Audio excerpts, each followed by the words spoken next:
So now we'll come across two terms. One is the phenotype and the other is the genotype. So what do you mean by a phenotypic expression and what do you mean by a genotypic expression? Phenotype is the external expression of an organism which we can see or which we can observe. Say for example, I am tall. So the observable character by you with regard to me is that you observe that I am tall, and such a kind of expression is called as phenotypic expression, right? And genotypic expression is the genetic makeup of the individual. So if I am tall, I may be homozygous tall or I may be heterozygous tall. You do not know. So that homozygous tall or heterozygous tall is what is called as my genotypic expression. So again I repeat, phenotype is the external observable characters or the expression of an individual, and genotype is the genetic makeup or the genetic expression for that particular character in an individual. So first we will understand how the genotype can decide the phenotype. So before that we need to understand what is a dominant allele and what is a recessive allele. Why was tall dominant over dwarf? So we saw three types of combinations wherein we saw capital T, then capital T small t and small t. So in this capital T, the expression is the external expression of the plant was tall, and capital T small t also the expression was tall, whereas small t gave the expression of dwarf. So here you can see in a homozygous condition the expression remains the same. Capital T was tall and small t was dwarf.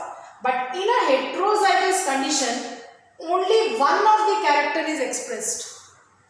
Only one of the character is expressed. So in this case, which character is expressed? The tall allele has expressed itself, whereas the dwarf allele has not expressed itself. So such a kind of allele which can express itself in a heterozygous condition or a hybrid is what is called as a dominant allele. I repeat, the allele which can express itself in a heterozygous condition or in a hybrid is called as the dominant allele, and the one which is suppressed is called as the recessive allele. So here capital T or tall is the dominant allele and small t or dwarf is the recessive allele. I hope it is clear, children.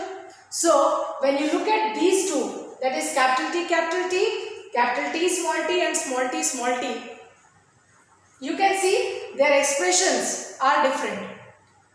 Capital T was pure and it was tall. Capital T small t is also tall and small t is dwarf, right? So tallness and dwarfness is the external expression which we call it as phenotype or the phenotypic expression, and capital T small t and small t is the genotypic expression. So if I say a particular plant is tall, then this is my phenotype, but the genetic expression of this tall plant may be different. It may be homozygous tall or it may be heterozygous tall. It may be homozygous tall or it may be heterozygous tall. So this capital T or capital T small t is what is called as its genotype. It is called as its genotype. So I just hope the concept of phenotypic expression and genotypic expression is clear. So when we do the crosses, we are going to come across the phenotypic ratio and genotypic ratio, and at that time it should not be a problem for you to understand what do you mean by a phenotype or what do you mean by a genotype.